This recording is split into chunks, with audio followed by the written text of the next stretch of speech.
Welcome to the Keiser Report. I'm Max Keiser. You know, Wired magazine this week featured the absurd creature of the week, a tongue-eating isopod. This parasitic isopod consumes the tongue of the rose snapper fish and replaces it with its own body, providing the fish with a fully functioning tongue. I know what you're thinking. You're thinking, that sounds a lot like Jamie Dimon. And in a way, you're right. Jamie, who is normally seen nesting in the large intestine of the chairman of the Federal Reserve Bank, of course, and his fellow financial parasites have replaced the organs of capital allocation and price discovery with their own slithery forked parasitic tongues of fraud. But if you remove the tongue-eating isopod from the fish, the host dies, for it has no tongue. But what happens when you remove the banking parasites from the system? We must go to Stacy Herbert. Yes, what is this all adding up to? We're going to have to ask this question, Max, but first I want to look at the actual headline about this tongue-eating isopod. Absurd creature of the week. This parasite eats a fish's tongue and takes its place. Here is the image of it, and you see this is called the Simothea exigua, a tongue-eating isopod, and it targets a fish by infiltrating its gills, getting into its tongue and replacing it. And of course you could see that as an analogy for many systems around our world, whether it's the food system, the political system. We have this organ of legislative bodies which are supposedly politicians, for example, operating in a democratic way, but they're actually corporations and, you know, executives for corporations running a corporation. Right, so the parasite enters the fish through the gills and then eats the fish's tongue, and then it replaces the fish's tongue, and it lives inside the fish's mouth as the tongue. Presumably, as food comes in, then the parasite is fed. Now, I'm thinking about high-frequency trading because remember, Goldman Sachs, JP Morgan, they put these high-frequency trading servers right next to the New York Stock Exchange. So as trades are churning on the exchange, then JP Morgan and Goldman Sachs, like this parasite, they take, using high-frequency trading, they glean or they scoop or they steal cash all day long. So this is, again, it's a very interesting parasitic relationship. Now, Ben Bernanke or now Janet Yellen will argue that Wall Street needs parasites, America needs parasites, and Jamie Dimon is doing the good work of a good parasite. But when the parasite gets bigger than the host, as in the case of Jamie Dimon or Lloyd Blankfein, the parasite gets bigger than the global economy. Then you have a parasitic world driven by parasitic needs, ruled by parasites, and then that's not really helping anybody. Well, the parasite and the host get bigger and bigger, and they need to eat and consume more and more and more to sustain themselves. But, you know, look back at that image again. This is the absurdity. This is exactly as absurd as the banking system is right now. It's like this little absurd creature sitting in a fish's tongue. It's like Jamie Dimon. You know, you can just look at Jamie when he's on the news, like, you know, that's Jamie as a parasite. You know, and as money comes into Wall Street, Jamie, he scoops it up. And it comes into his gills, and it makes them all fat and stupid. And, you know, as parasites go, he's one of the ugliest. So, obviously, in that situation with the tongue-eating isopod, if you rip it out, the fish no longer has a tongue, so it needs it. But we're going to look at these next few headlines to whether or not we can remove this absurd, ugly sort of fish tongue that we have in our own banking system. Iceland reveals $1.25 billion in mortgage cuts to aid recovery. The Icelandic government said on Saturday it would write up to 24,000 euros off the mortgage of every household, making good on an election campaign promise despite international warnings over the plan. So we have a situation where they're going to rip that little creature out of the tongue of their banking system. The people internationally warning them against this are, of course, the OECD, the IMF, the likes that are speaking on behalf of the, you know, the lobbyists for that little creature inside the tongue. Right, the little parasites have these huge lobbyists, but not so in Iceland. So Iceland is doing what people used to do, write off bad debts, because this is ultimately the only way you can deal with a debt situation that grows exponentially larger than the underlying economy can support. You have to write that debt off. That was going on for hundreds of years, thousands of years. Only until recent times has the debt been allowed to rule like some huge megalithic Godzilla, just fiery eating. Oh, so Iceland said, no way. Yeah, and that's the important point you bring up, is that the tongue, if you compare it to the tongue in the fish, the banking system, this was a normal procedure. This is how we always operated for thousands of years, is that debts that couldn't be repaid wouldn't be repaid. They would be written off, or the bondholder would pay, the investor would pay. Here, as in all of these bailouts and crises around the world in the last 5 years, is the bondholders are never asked to pay and the creditors are always made whole at the expense of the population. So here they're basically writing off about 13% of the average debt for an Icelandic citizen. Right now their household debt to GDP is about 108%. But they're going to finance it, the government, by taxes on banks and funds managing assets of banks which went bust during the 2008 financial crisis. So they're actually taking it from the people who caused the crisis and that are still, they're owned by foreign creditors. Right, so the Icelandic government made the simple equation of cause and effect. You had a parasitic group of bankers who stole lots of money and then went hiding in places like London to escape the long arm of the Icelandic law. And now they're figuring that, you know what, these are the people that stole the money. Let's put the money back to people that got victimized by financial terrorists in Iceland. And that's how they're dealing with the problem. But in Britain, though, they still basically lionize financial terrorism. Osborne and Cameron pray on their little mats every day to financial jihadis, and they pray to whoever they pray to, the market fundamentalist god, that these financial jihadis continue to destroy the economy, whereas Iceland, apparently the leadership there, does in fact have a brain. Well, here in the UK, they've kept interest rates at 0% and also, most importantly, really stoked a housing bubble. And this is the result in this little tweet here from ITV News. Average disposable income of working households drops by 6.4% to £25,700, according to official statistics. This is the ONS. Now, incomes for retired households actually went up by 5.1%. Of course, the retired households tend to own the property, so they're receiving the ever-diminishing income of the people who are working. So this is a very parasitic relationship, by the way, as well. Not so healthy. Right. The UK suffers from debt obesity, and they're calling that healthy growth. But it's not healthy growth, it's obesity. They're obese with debt, and of course, that can only end up in having a catastrophic collapse. Now, I want to also look at another sort of system of removing the absurd creature that is the tongue of our global financial system of capital allocation and payment systems and remittances, because that's in the news this week. In Bloomberg News, they report Bitcoin service targets Kenya remittances with cut rate fees. BitPesa, a Kenyan startup, will take on remittance providers like Western Union Company by using the Bitcoin virtual currency to cut transaction costs for Kenyans working abroad who send home $1.2 billion a year. So they're hoping to gain 1% of this traffic. That's it. That's their small ambition in the beginning. And that's 6,500 transactions a month. The cost will be drastically reduced down from, say, it'll cost about $17 right now to send $200 back to Kenya, where they'll reduce it to about $6. Right, so Bitcoin will disintermediate and put out of business various companies that are in the remittance business. They charge exorbitant fees compared to the same process, the same service being provided by Bitcoin for a fraction of the cost. So around the world, people that were, anti-Bitcoin are now pro-Bitcoin. I think famously Joe Wiesenthal over there at the Business Insider, he's basically had a mea culpa. He said that he was completely wrong about Bitcoin.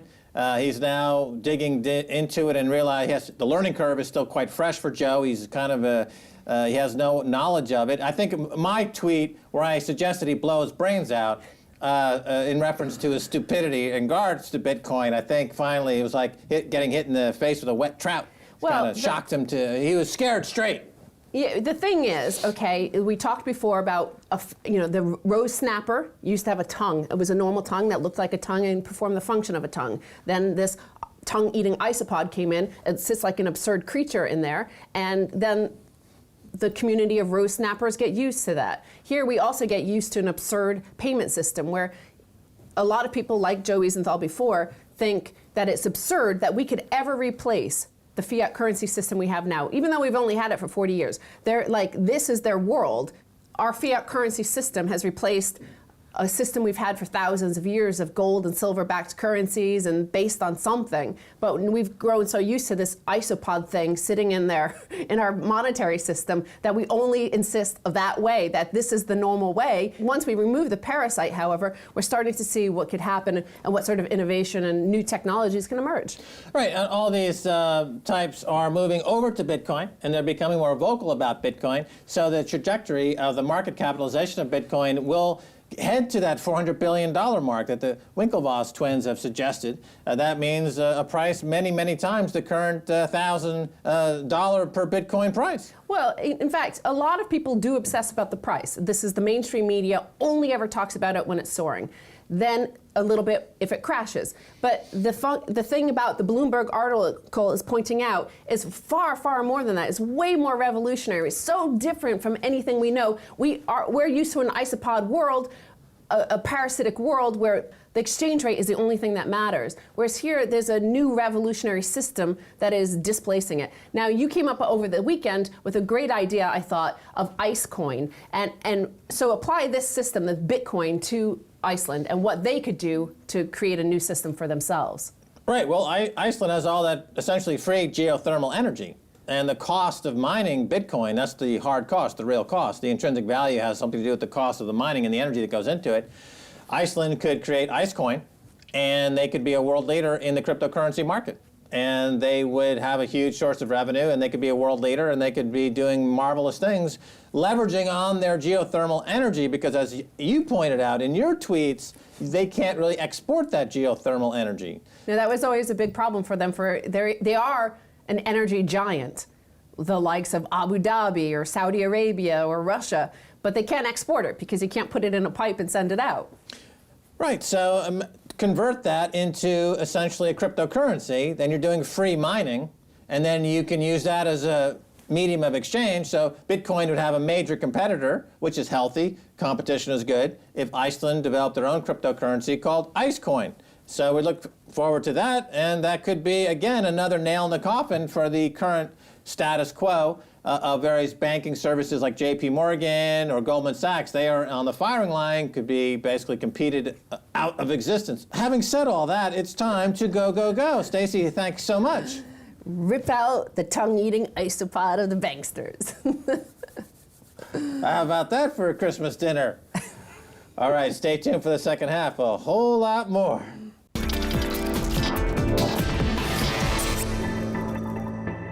Welcome back to the Keiser Report. Time now to turn to futurist, IT architect, and free software advocate, Arjen Kamphuis. Arjen, welcome to the Keiser Report. Hi, great to be here. Okay, now before we get started, maybe just a brief synopsis of what is an IT architect. An IT architect is sort of what an architect is to a builder. So where maybe programmers or system administrators are the people who, make the things and keep it running, do the maintenance. The IT architect thinks about sort of the major rules and structures of how big IT systems need to work, need to function, how it all hangs together. Fair enough. Now, tell us about the NSA. They have re-architected the internet. That is, what should the internet look like compared to how it looks in a post-surveillance rewiring? So you're an IT architect, you look at how the various structure of the internet is pieced together, and yet here's the NSA, they've re-architected the internet. What does that mean? They've very purposefully changed some of the structures, the security of the protocols that we all use for something like electronic banking or for securely sending our emails. They've weakened those protocols so that they could do more spying. And I think into the future, we need to take the internet more back to its origins, where it's fully decentralized, where there are very few central infrastructures. We don't stick all our services in a few big companies that are running under the Patriot Act. So it's decentralization. That's the core thing, I think, of the future of the internet, if we want to have a free internet. Now, before the NSA started plugging their systems into the internet was a fairly robust system, and it was growing really on its own accord, and it was being helped along by the free software movement and by engineers like the Linux movement who had come up with software that was superior to the commercial software. And now you've got the NSA. It's almost as if you've got a bridge that they're suddenly, they are picking away at that bridge, trying to take out bits and pieces for themselves. They think some of the concrete might be valuable or what have you, but they're destroying the integrity and the robustness of this structure, correct? Yeah. No, it's their purposeful weakening of security protocols has literally endangered everybody who is doing anything on the internet. So it's made us more vulnerable to all kinds of low and mid-level cybercrime, and it's made us all less private. And I don't think most people really sort of have gotten how bad this really is. Okay, now some people have. You've got Brazil.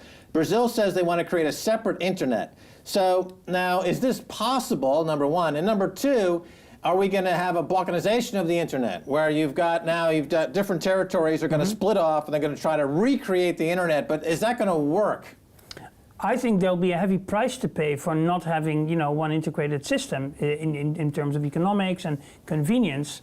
But I think many countries will see that it is worth to put up some fencing, because otherwise, basically, you allow a handful of countries to do industrial spying on an industrial scale all the time, and violate the privacy of all your citizens all the time. And luckily, there are still some governments, like the government of Brazil, who seem to think that actually it's their job to make sure that that doesn't happen.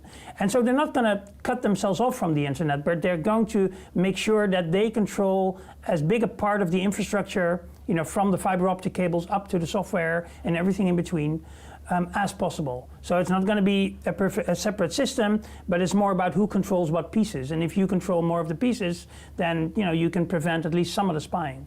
When you talk about the internet and you talk about the fact that every time you add more users onto the internet, the value of the network expands almost exponentially. The so-called network effect, or network externalities that occur when the value is actually increased, the more people use it. It almost is a repudiation of the diminishing returns theory in economics.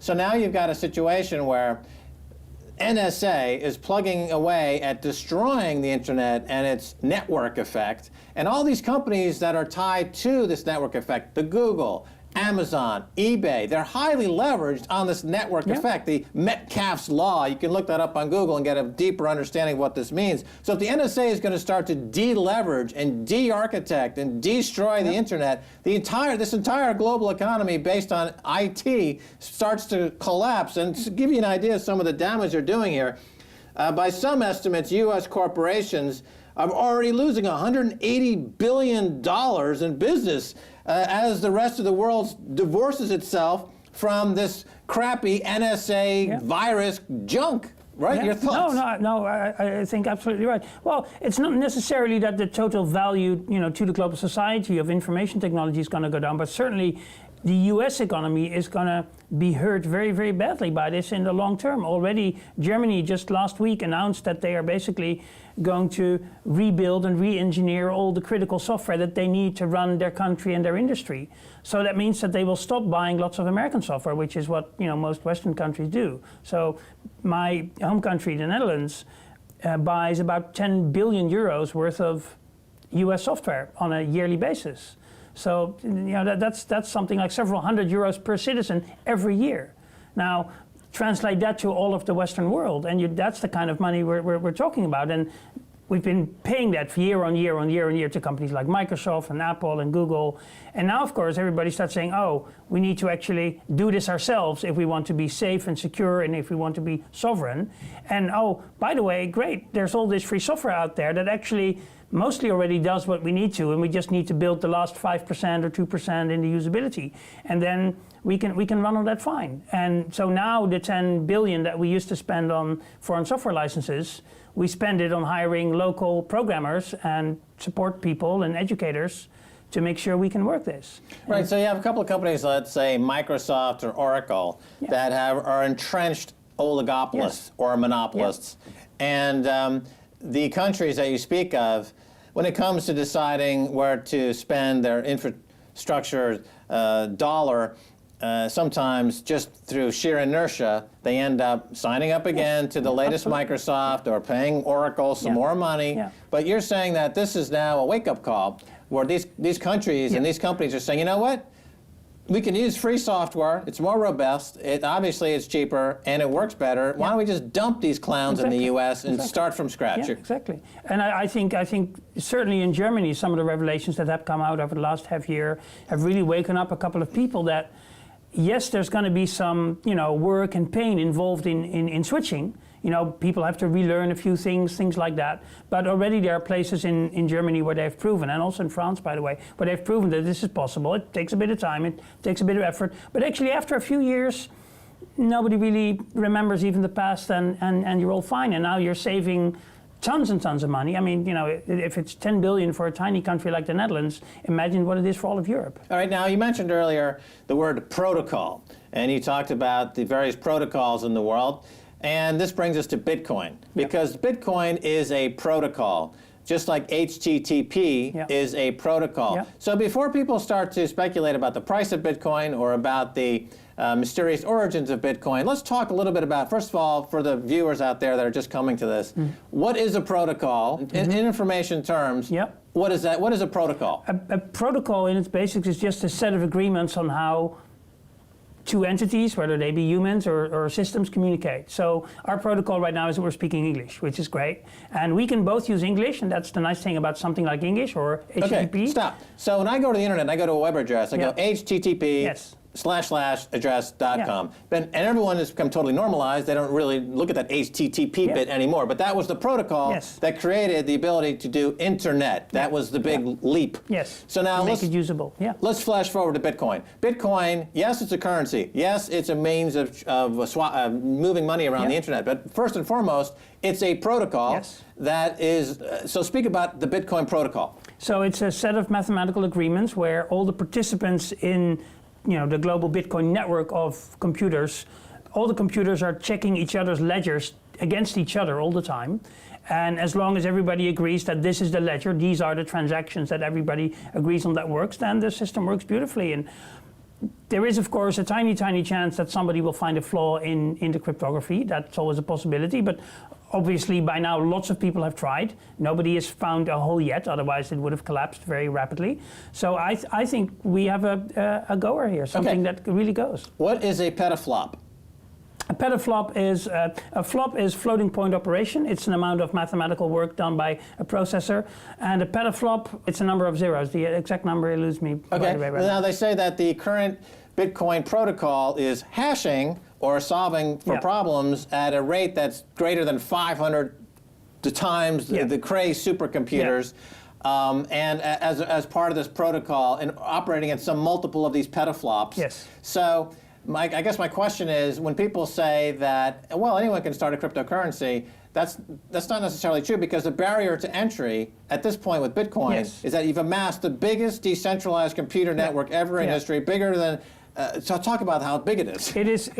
I don't even know the exact numbers, and it might be quite hard to actually calculate that. But all the individual computers of all the participants, so these are the big mining rigs, but also smaller laptops maybe participating in a network, it's their total computing power that you would have to beat if you wanted to manipulate the system. And the numbers are now so great, as you said, that that's pretty much impossible. I mean, anybody can start a cryptocurrency, but unless you can amass this kind of level of participation, it won't compete with this. So, like with any currency, anybody can start a currency, right? But if other people don't believe that your currency is anything, then it's not going to go anywhere. So it's always about how many people join you in saying, okay, we will take this thing and use it to exchange value, and whether that's a Bitcoin or a lump of gold or a piece of paper made by the ECB. Right. Now, somebody could start a protocol for the internet to compete with HTTP. Absolutely. But it probably won't work, because HTTP has become the standard. If it were an order of magnitude better,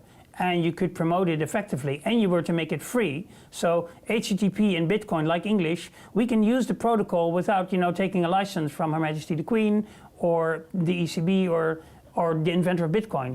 He gave it to the world. Everybody can use it. Like Tim Berners-Lee gave the HTTP protocol to the world to use, and therefore we have a web. And so I think if you were to start something, you would have to give away the protocol for everybody to even participate in the process. If you want to set a new standard, you have to make it completely free for everybody to use. And then in order to be adapted on top of the existing thing, it needs to be an order of magnitude better. So if somebody comes up with something better, then that's great. You know, I welcome the competition. That's all. That's only good.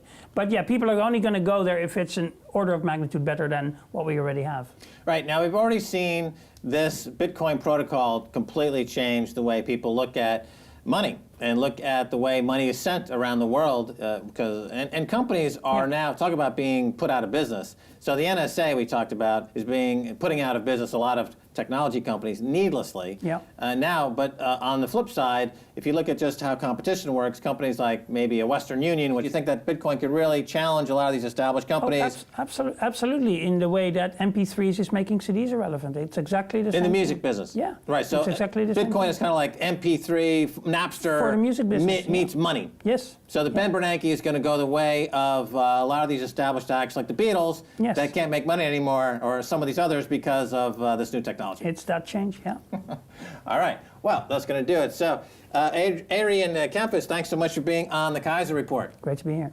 And that's going to do it for this edition of the Keiser Report with me, Max Keiser, and Stacy Herbert. I'd like to thank our guest, Arjen Kamphuis. If you'd like to get in touch, please tweet us at Keiser Report. Until next time, bye, y'all.